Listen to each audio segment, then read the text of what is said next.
सीधे आरएसएन सिंह साहब के पास चलता हूं। सिंह साहब, आप खुद खुफिया एजेंसियों से जुड़े रहे हैं, आपने जिंदगी उसमें बिता दी।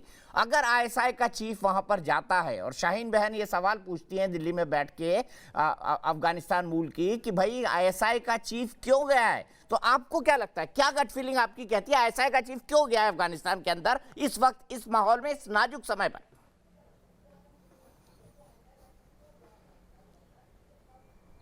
जवाब है नहीं। पहली बात, मुझे आज आश्चर्य नहीं हुआ कि इन्होंने ये इंटरिम कैबिनेट अनाउंस किया है। और ये बता दें आपको, सरकार गठन ये सब एक्टिंग है अभी। और मुझे मालूम था क्योंकि पिछले करीब मैं 5 बजे मुझे खबर आई कि 4-5 घंटे से वहाँ पे जितने इंटरनेट कनेक्शंस हैं GHQ रावलपिंडी में सारे, मतलब वहाँ से कम्युनिकेशन स्टॉप कर दिए गए थे, बंद हो गए थे। तो मुझे इस बात का एहसास था कि कुछ होने वाला है। और मुझे मालूम था कि आज ये बहुत ही एक जिसको कहते हैं ना कि डाइंग अर्जेंसी, अगर ये कैबिनेट नहीं अनाउंस करते तो उसके जो परिणाम होते वो बहुत ही गंभीर होते। वो इसलिए क्योंकि पाकिस्तान की फ़ौजें वो उनकी 11 कोर के जो कुछ अंश हैं वो ऑलरेडी वो अफ़गानिस्तान के अंदर हैं और वो तालिबान के साथ वहाँ पे लड़ रहे हैं। और ये बात मैं ही नहीं कह रहा, ईरान ने भी ये उठाया है इस मसले को।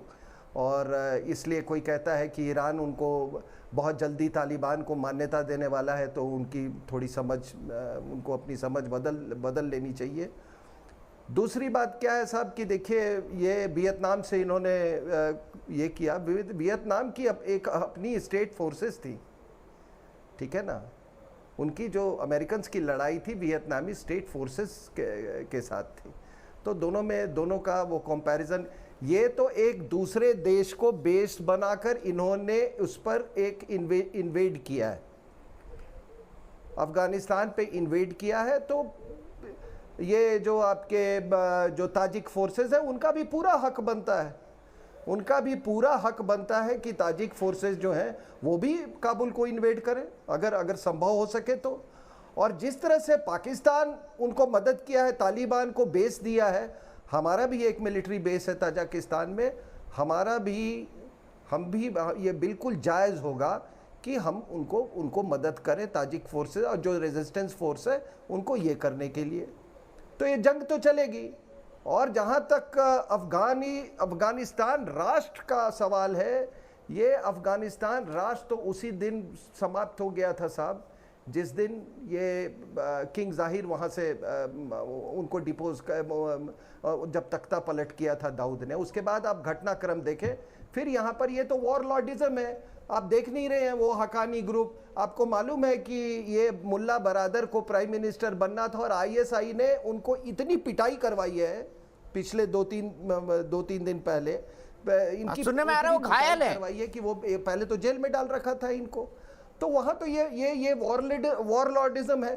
दूसरी बात ये कह रहे हैं कि कुछ लोग हमारे यहाँ कि ये तो बदला तालिबान है, ये है। आपको एक बात बता दूं साहब, उन्होंने तो झंडा तक बदल दिया, ये आपके प्रोग्राम में मैंने पहले भी कहा है, जो कि उनके वो बिल्कुल इलेजिटिमेट है।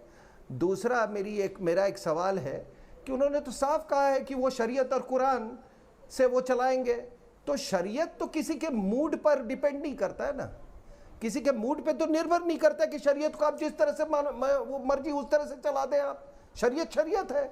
उसी तरह आप अपने सुविधा अनुसार कुरान की दुकान नहीं बदल सकते और बदलते रह सकते हैं। तो ये कहना कि ये अब लेजिटिमेट है दुनिया के सारे देश, आपको किसने कह दिया? रशिया ने जस्ट अभी कुछ ही, जब ये टेक ओवर होने के पहले उसने उनको धमकी देने के लिए, मतलब अपना स्ट्रॉन्ग मैसेज देने के लिए ताजिक और उज़्बेक फोर्सेस के साथ वो बॉर्डर पे उन्होंने एक मैसिव एक्सरसाइज किया। तो ये अभी ये आखिरी यहाँ पे एक्चुअली मैं बुरा ना माने लोग, हमारे यहाँ कुछ लोगों का ये मानना था, ऐसा लोग समझते हैं कि 1947 के बाद जो मुस्लिम नेशनहुड है उसका जिम्मेदारी केवल पाकिस्तान स्टेट के पास चला गया है। ठीक है, अगर मैं पाकिस्तान सीधे स्टेट इसी कहता सवाल को है लेकर कि चलता हूं। तालिबान को सपोर्ट करो, तो हमारे सब कॉन्टिनेंट में बहुत सारे लोग हैं कहते हैं नहीं तालिबान को सपोर्ट करो। वो कहते हैं कि उइगर मुसलमानों को मत सपोर्ट करो, तो वो नहीं करते हैं। तो ये मानसिकता है। मैंने आपको जो सूरत हाल है वो ठीक बता है। दिया है।